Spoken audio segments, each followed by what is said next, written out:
Well, I think we need to listen to Iranian voices like Rana at the beginning of your programme, who said powerfully she's been waiting for this moment her entire life. We've seen the end of a brutal, murderous dictator. At the same time, though, I heard Rana say Iran is not free, and in fact the world is no safer. I thought that was quite an astounding interview you just had with the Defence Secretary. We've seen what I would say is an illegal and unprovoked attack. In fact, Jeremy Bowen, the BBC's own international editor, said this is a war of choice. So we've got a Defence Secretary saying that diplomacy is the long runway we need, but he won't condemn Donald Trump when he attacks a country and assassinates its leader. That's the law of the jungle. That's an end to international law, and it's quite astounding that we have a Prime Minister that seems to be singularly incapable of standing up to Donald Trump and letting the UK stand on its own 2 feet. And I'm worried we're going to be pulled into another illegal war. But if you think these strikes were illegal and you've condemned them, what is your alternative? Well, the alternative is to listen to the Iranian people and to make sure that we're doing everything we can to foster calm in the region, to encourage... The Iranian regime didn't listen to its own people. It killed many of its own people who wanted a different government. So why do you think that the Iranian regime, or what's left of it this morning, would listen to Western governments when they haven't for decades? Well, this is why we need de-escalation in the region, and we're already seeing the conflict spread even wider. I don't have an easy answer on how we make peace and diplomacy and democracy in the region, but I do know that there's no example in history where you've bombed people to democracy. Putting airstrikes for regime change has never led an example where a country is better off afterwards. But you say that there should be negotiation, you should listen to the Iranian people. I would ask you again, what would your alternative be? Clearly, you don't like it, but Israel and America made the calculation, it seems, it's very clear. If what it took was strikes to end a repressive regime, it was worth it. So what would your alternative be? Well, I don't accept the presupposition of the question. I don't think it took strikes, because actually Iran were already at the negotiating table. Under President Obama, we saw progress with Iran.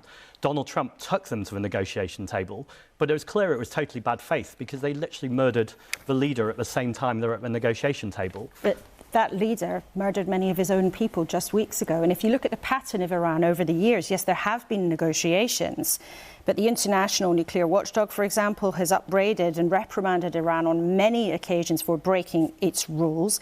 Iran's been supporting Russia against Ukraine. Iran has planned plots in this country too. So what earthly evidence do you have that Iran would have said, oh, OK, actually, we'll listen to you this time? Well, I'm here in no way to defend the Iranian regime. I'm here to defend and speak up for the Iranian people. But the question is, why do you think that negotiation could have been an option here? What evidence do you have of that when it's failed for decades? Because the moment you've ruled out negotiation, you've accepted that you're going to war. And I don't think the British people want to see another war in that region. So the question becomes, how do you make diplomacy and negotiation work? Now, what I know is negotiation was happening. Whether it was working or not is a legitimate question. But I don't think the answer can be, it's not working, so we're going to bomb and kill them. The answer has to be, how do we work harder to make it work? Do you welcome America and Israel's actions? Absolutely, I do, for a variety of reasons that actually impact Britain and Britain's place in the world, but also the security of our country. Iran is a regime that has sponsored terror around the world. It is the state sponsor, number one state sponsor of terror. But it also threatens our own country, it threatens our military personnel, it threatens our bases around the world. And we have Iranian proxies operating in our own country. And so on that basis, I think it's absolutely astonishing that Keir Starmer did not step up and do much more to be proactive when it came to these strikes that took place. But there were negotiations this week that it was reported had made progress towards Iran giving up its nuclear weapon.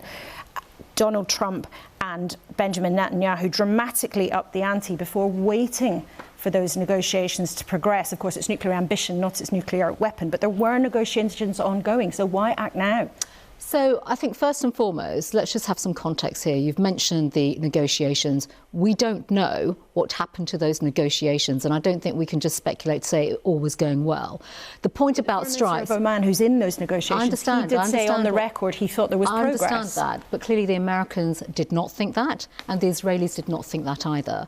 So for them to have taken action as they have, they must have felt, and there must be some basis for them to feel that they were under threat, their countries in particular, and therefore they took the action that was required. But what was the imminent threat? So, well, I'm not privy to that information, and neither to you or our viewers, Laura, but what I would like to say is that the British government would have been informed of any details, any of the threats.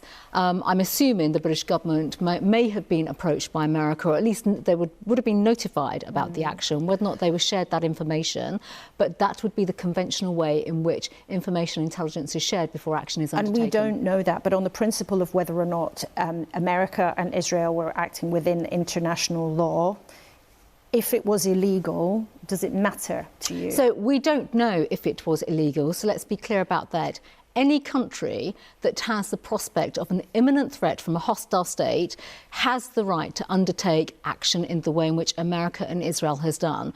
It is not for them to sit back and wait to be attacked. And let's not forget, from a British perspective, as I said earlier on, Britain is also threatened by Iran, and that applies to ballistic missiles, their proxies, the fact that they operate in our country, and also it's worth pointing out yet again, Laura, that the British government has not taken any action domestically in the United Kingdom against the Iranian regime and its operatives But here. as you say, we don't know if there was an imminent threat, and if there was, we don't know the nature of it. So on principle, given Iran's long track record of brutally repressing its own people and exporting terror around the world, even if this action was illegal, would it have been worth it in your view? We don't know that. I'm supportive. Principle here. So on the principle and the moral basis, absolutely right. Let me be clear about that. Iran is a brutal regime. The Ayatollah, the head of that regime, has been repressing people and has recently murdered up to 30,000 people, their own citizens and civilians.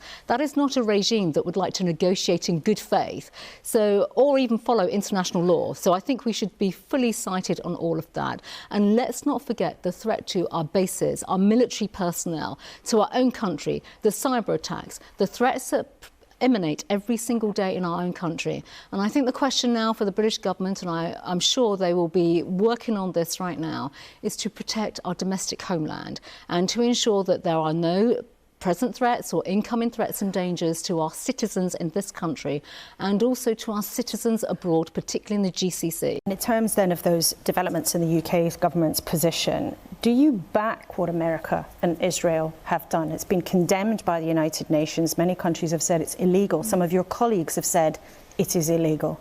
Does the government back what they've done? Britain played no part in the strikes on Iran. We share, however, the primary aim of all allies in the region and the US that Iran should never have a nuclear weapon. But do you believe this action was within international law? Well, we play no part in the strikes. We just didn't participate, and it is for the US to set out the legal basis of the action that it took. Our first focus... So you don't know if it's legal, you don't have a view as to whether or not these strikes were the right thing to do and within international law? So it's for the US to explain the legal basis they're operating but on. But other countries have, me, other important allies of the UK have. So Canada, for example, Australia, for example, sure. Close allies of yours and of this country's have both said explicitly that they do back what America and Israel have done. And you're taking a different position. So I'm here as British Defence Secretary. Our first focus and all our action is defensive. It's within international law. It's coordinated with regional allies to make sure that we can reinforce and protect not just our UK personnel and people, but UK allies, bases and partners in the region. And we share that long-term aim. We share that determination that Iran should never have a nuclear weapon. But that's a different answer to the question of whether or not you back these dramatic, some would say audacious and courageous, some would say reckless and dangerous actions by America and Israel. Do you think it was reckless or do you think it was right? Look, we played no part in these strikes.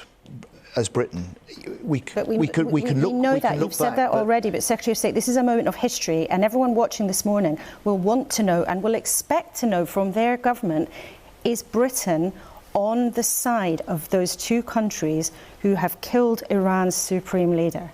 So I think people watching, people like Fiona, will want to know now, today, that Britain is on top of what's necessary to do what we can to keep them safe, to reinforce regional stability, prevent further escalation, and that's my task and that's my priority as Defence Secretary of the UK. Okay, we can hear your